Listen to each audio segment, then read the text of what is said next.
오늘의 두 번째 주제는 키르이호프의 법칙입니다.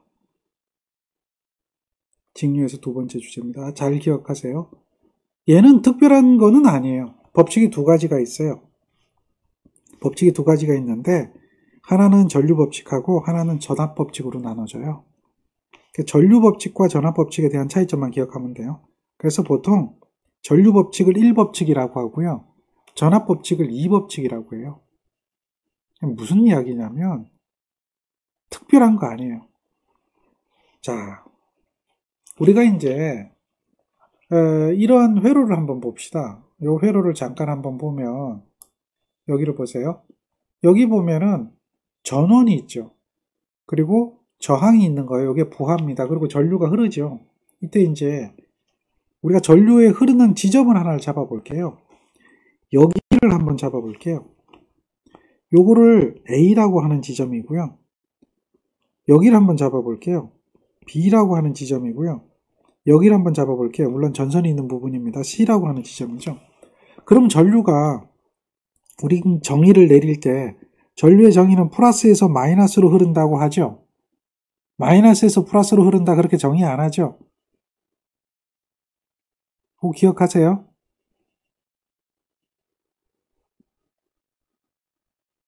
기억하세요. 그러면 전류가 이렇게 흘러가죠. 그래서 이렇게 흘러갑니다. 그러면 A점에서 보면요. A점에서 보면 전류가 흘러 들어오고 나가죠. 맞나요? 흘러 들어오고 나가죠. 들어오는 양하고 나가는 양이 같나요? 다르나요?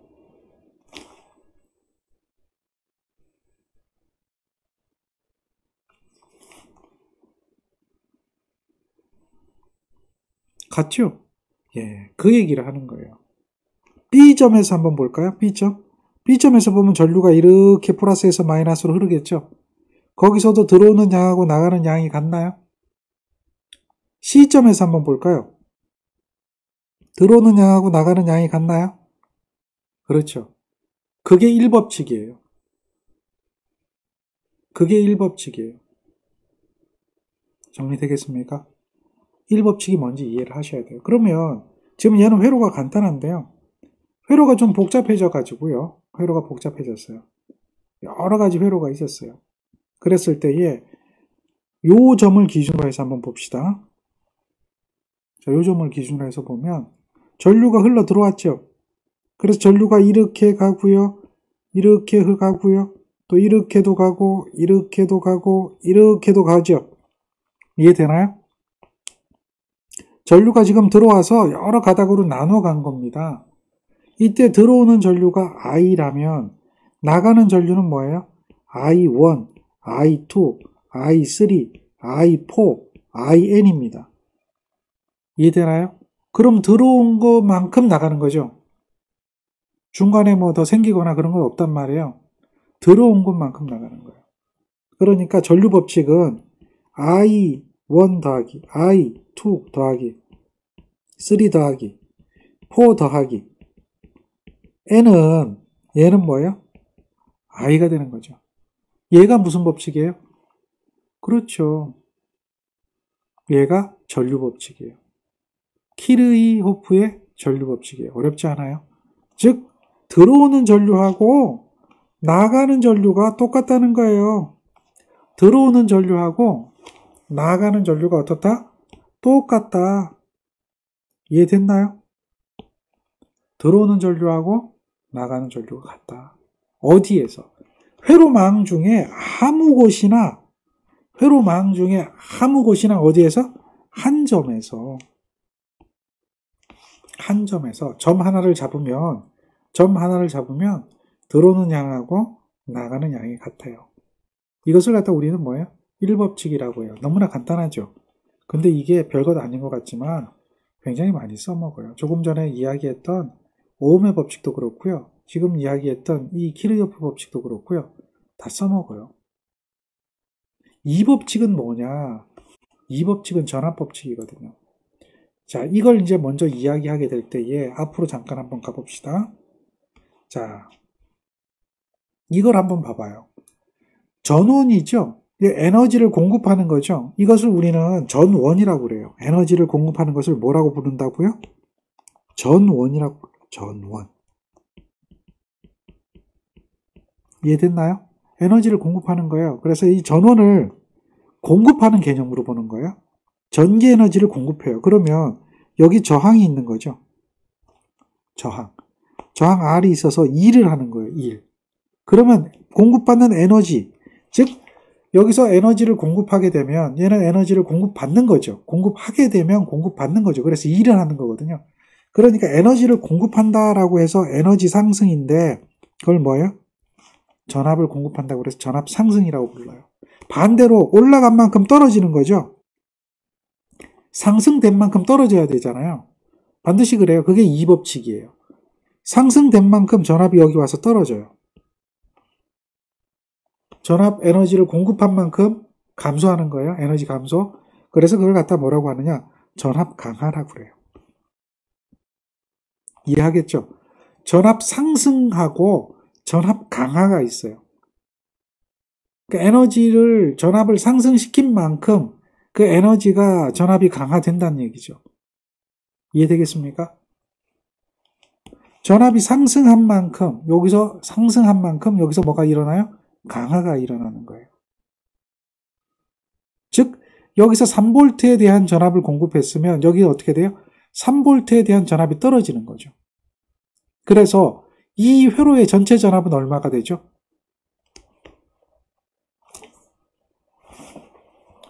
전체 전압은 얼마가 돼요? 이 회로, 이걸로 서킷이라고 그러죠? 회로라고 그러죠? 얼마 되겠어요? 이 회로에 대한 전체 전압.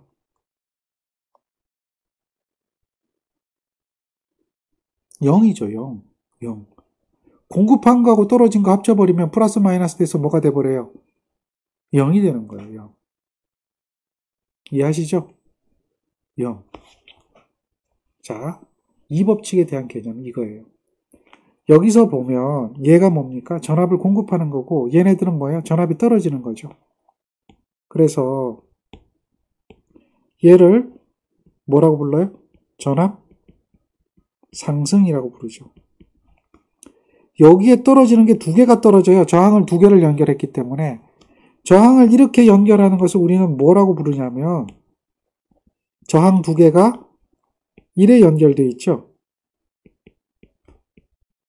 1에 연결되어 있죠. 이걸 무슨 연결이라 그러냐면 나란하게 연결한 거라 그래서 직렬 연결이라고 그래요. 정리하세요. 이런 것들은 뭐 용어적인 개념이니까. 이해되죠? 직렬 연결된 경우에는 전류가 I가 흐르면 여기도 I가 되고 여기도 I가 되는 거 아시죠? 이해되겠습니까? 전류가 흐르는 길이 하나일 뿐이에요. 흐르는 길이 하나이기 때문에 그 전류는 동일하죠. 직렬로 연결하게 되면 전류는 어떻게 돼요? 일정하게 흐르는 거죠. 여기서 이렇게 흐르는 전류는 I가 흐르면 이 크기는 어떻게 돼요? 일정하게 흐르는 거죠. 왜? 저항이 무슨 연결됐기 때문에? 직렬 연결됐기 때문에 그렇다는 거예요. 일정하게 흐른다. 그랬을 때에 아까 오음의 법칙을 우리는 배웠어요. 오음의 법칙을 배웠을 때에 여기 양단에 뭐가 생겨요? 전압이 생기는 거죠. 이게 전압이잖아요. 이게. 아시나요? 이거 오음의 법칙? 그렇죠. 전압이 같겠어요? 다르겠어요? 다르죠. 저항이 다르니까. 전류는 같더라도 저항이 다르니까 달라지죠. 이걸 뭐라고 부르냐면 방금 전에 배웠잖아요. 이걸 뭐라고 불러요? 방금 전에 배웠는데. 에? 이걸 뭐라고 불러요? 전압? 뭐라고요? 강하죠. 전압을 상승시켰으니 전압이 뭐가 생겨요? 강하가 생기는 거죠. 전압을 상승시키면 뭐가 생긴다? 전압이 강하가 생기는 거예요. 그래서 자 보세요. 전압을 요만큼 상승시키니까 여기 이제 전압 상승이죠. 2V만큼. 전압이 어떻게 돼요? 여기서 한번 강하 일어나고 여기서 한번 강하 일어나죠. 되겠습니까? 전압 강화가 몇 개가 일어났어요? 2개가 일어났죠? 아까 이야기했잖아요. 상승한 만큼 어떻게 돼요? 떨어진다는 거죠. 상승한 만큼 떨어지는 거예요. 그래서 E라고 하는 전압을 공급했더니 V1하고 V2가 되더라는 거죠. 이해되겠습니까? 그 얘기예요. 전압을 갖다가 상승한 만큼 떨어뜨린다. 상승한 만큼. 근데 조건이 있어요. 조건이 있어요. 전압은 기전력, 즉 전압 공급의 합은 전압 강화의 합과 같아요. 그 조건이 있어요. 하나의 폐회로에 있어요. 하나의 경로에서. 경로가 여러 개 있으면 안 돼요. 하나의 경로에서. 임의의 폐회로, 회로망 중에 하나의 경로에서. 지금 보면 폐회로가 이렇게 되어 있죠. 요거 하나밖에 없는 거죠. 요 하나에서만 그게 적용이 되는 거예요. 예를 들면 회로가 좀 복잡했어요. 여기 이렇게 되어 있고요. 여기 이렇게 되어 있어요. 이렇게 연결된 걸 우리는 병렬이라고 하거든요. 그럼 폐회로가 몇 개가 생깁니까? 생기는 폐회로는 지금 보니까 요렇게 하나 생기죠. 또 요렇게 커다랗게 하나 생기죠. 또 요렇게 하나 생기죠. 각각 적용한다는 이야기예요. 각각. 커다란 거에 대한 거 적용. 또 요거 하나 적용. 또 요거 하나 적용. 이렇게. 각각 세 군데 다르게 적용된다는 얘기예요. 무슨 얘기인지 이해가 되죠? 그러니까 키르요프의 전압 법칙을 적용할 때는 하나의 경로만 본다는 얘기예요. 하나의 경로만, 하나의 폐회로만 보고 거기에다가 적용하는데 전압 상승한 만큼 전압 강화가 생기는 거예요. 이해되겠습니까? 특히나 요 세 번째 같은 경우 보면 전압 강화만 존재하잖아요. 이해되죠? 전원이 없잖아요. 요게 전압 상승이잖아요. 전원이 없어요. 여기 요 회로는 전원이 없어요. 그죠? 전원이 없으니까 어떻게 되겠어요? 여기는 뭐가 되겠어요? 그렇죠. 0은 전압 강화가 2개 있잖아요. 전압 강화가 뭔지 모르지만 R1, I1 더하기 R2, I2 정도 되겠죠. 뭐 그런 형태로 이야기가 된단 말이에요. 이렇게 적용하는 거, 이걸 갖다 우리는 뭐라고 해요? 키르요프의 2법칙이라고 그래요.